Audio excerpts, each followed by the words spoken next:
Iya, pemirsa, Gubernur DKI Jakarta Anies Baswedan telah mempersiapkan pasar yang berada di bawah pengelolaan BUMD DKI Jakarta, Pasar Jaya, untuk melayani kebutuhan bahan pokok masyarakat Jakarta secara daring di tengah wabah COVID-19. Gubernur juga mengatakan dengan layanan daring ini warga tidak perlu datang ke pasar dan cukup memesan melalui telepon atau nomor hotline yang kemudian barang akan diantar ke rumah. Pasar mana saja yang sudah bergabung dalam program belanja online, dan untuk mengetahuinya kita sudah tersambung dengan Dirut PD Pasar Jaya Bapak Arief Nasruddin. Selamat malam, Pak.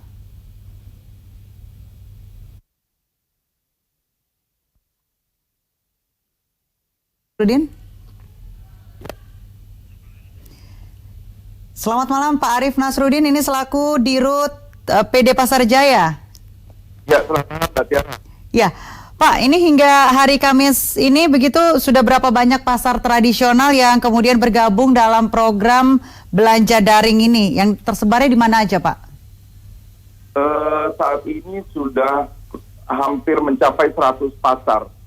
Baik. Di Jakarta. Baik. Ini rata-rata di seluruh wilayah Jakarta, di semuanya termasuk Pulau Seribu, atau hanya di DKI Jakarta saja, Pak? Wilayah-wilayahnya begitu? Ya, jadi sebenarnya pasar di DKI Jakarta itu berjumlah 155 pasar, termasuk Kepulauan Seribu. Jadi saat ini memang ini kita berlakukan terus, jadi setiap saat, setiap hari ini, saat ini memang karena permintaan konsumen, kita membuka terus, jadi jumlah pasarnya memang terus bertambah. Sekarang ini kurang lebih sudah mencapai 100 lebih lah yang sudah bisa belanja dengan pola daring ini.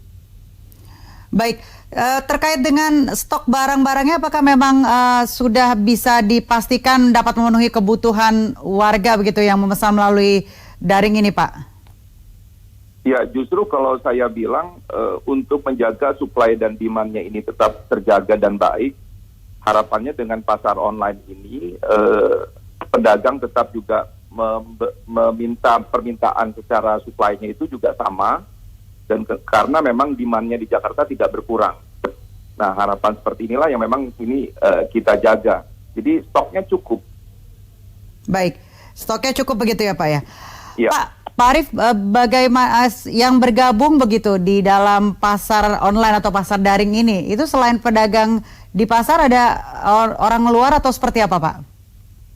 Jadi gini, transaksinya sederhana dan ini membedakan memang transaksi online yang seperti biasanya. Ini pembeli langsung bisa berkomunikasi dengan pedagang langsung. Jadi ketika mereka berkomunikasi, mereka langsung kemudian melakukan pesanan belanja yang mereka inginkan dan kemudian melakukan tawar-menawar. Nah, dari situ memang setelah kemudian sudah jadi dan selesai, si pedagang biasanya kemudian melibatkan teman-teman dari ojol. Nah, inilah kemudian kenapa saya memang giatkan ini. Pertama, kita kan untuk menghindarinya adanya penyebaran COVID-19. Yang kedua, ekonomi kecilnya kita coba tetap terus jaga supaya bergerak. Teman-teman pedagang kecil yang memang punya supply yang memang setiap harinya harus dijual, kemudian pembeli yang pastinya membutuhkan, dan teman-teman ojol yang terus bergerak. Jadi dengan kondisi inilah yang memang kita harus tetap jaga. Ada protapnya COVID yang memang social distancing, social physical distancing yang memang harus kita jaga. Baik, berarti masih tetap dibutuhkan ada pihak ketiga untuk kemudian mengantar belanjaannya ke rumah warga begitu ya, Pak ya? Betul. Baik, untuk mekanismenya sendiri, nomor teleponnya atau seperti apa, Pak? Untuk warga begitu yang kemudian nantinya akan tertarik mengikuti pasar daring dini, atau ada aplikasi tersendiri atau seperti apa, Pak?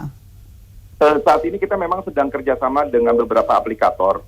Nantinya akan ada sebuah room khusus yang memang itu karena COVID, jadi force by nature nih, nanti akan ada subkategorinya pasar tradisional.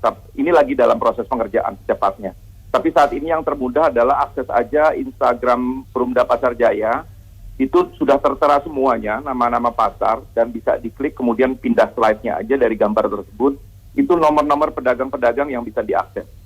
Jadi sangat sederhana, sampai seperti itu sederhananya, sehingga membuat masyarakat dan kemudian pedagang itu akan mudah untuk melakukan transaksi. Baik, kalau dari barang-barangnya sendiri, Pak, barang-barang apakah memang yang dijual barang-barang seperti apa saja dan biasanya langsung barang-barang yang biasa dijual di pasar atau memang ada barang-barang lain begitu Pak? Jadi barang-barang yang memang semua yang dijual di pasar. Pasar kami tidak boleh tutup karena ini pasar pangan. Jadi harapannya adalah dari kami, kita selalu melakukan sosialisasi kepada masyarakat yang memang masih secara konvensional itu berkunjung. Kita lakukan beberapa hal protap tentang COVID. Dan kemudian akhirnya barang-barang yang ada di pasar itu adalah barang-barang yang kita jajakan. Nah, di dalam informasi yang kami berikan di dalam Instagram kita, itu ada setiap grup. Jadi misalkan ada grup pedagang sayur, baik, ada grup pedagang daging dan seterusnya. Jadi tinggal milih si konsumennya. Baik, Pak. Ini untuk pemesanannya sendiri ada batasan nggak sih Pak? Kemudian sembako atau ada batasan dalam jumlah yang banyak atau seperti apa Pak? Sebenarnya nggak ada batasan karena secara logistik juga dari teman-teman ojol itu ada dua jenis kan. Ada kendaraan roda 4, ada kendaraan roda 2. Jadi kalau memang mau belanjanya banyak, itu bisa mungkin kendaraan roda 4 yang akan mengantar. Jadi testimoni yang masuk saat ini dan terus masuk, itu masyarakat merasa terbantu sekali karena memang terutama harga pasar tradisional itu pastinya murah. Jadi setelah kemudian dengan ongkosnya yang dikenakan karena memang menggunakan fasilitas ojol, itu masih terkesan cukup masuk angka yang cukup wajar. Ya, ini animo yang saat ini memang kita rekam terus, sehingga kita ingin mengetahui nanti rekam jejaknya seperti apa nanti testimoni yang sudah kemudian kita dapatkan. Baik, berarti bisa dipastikan memang banyaknya barang itu bisa menyesuaikan begitu ya Pak ya. Kemudian dengan pengemasannya sendiri begitu Pak, pengemasannya sendiri apakah mengikuti prosedur yang digunakan untuk penanggulangan COVID-19 atau adakah pengawasan begitu Pak untuk mengirim barang dari satu tempat ke tempat lain atau ada seperti apa Pak? Jadi dari teman-teman ojol ini juga mereka sudah ada sosialisasi dari perusahaan-perusahaannya tentang protap social distancing.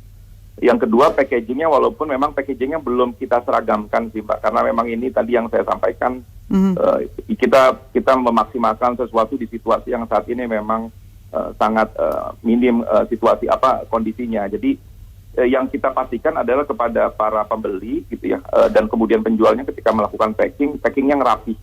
Tapi itu artinya memang terpaksa mau nggak mau memang ada konten plastik yang masih di dalamnya. Waktu itu kan kita memang sedang melakukan kampanye anti plastik. Tapi saat ini memang nggak ada pilihan, kita memastikan yang penting barangnya itu tidak banyak disentuh orang. Setelah melakukan repackaging dan kemudian baru dikirimkan kepada ojol-ojol itu untuk kemudian didelivery ke masing-masing konsumen. Baik Pak Arief Nasruddin, terima kasih atas penjelasannya terkait pasar daring ini. Selamat malam Pak.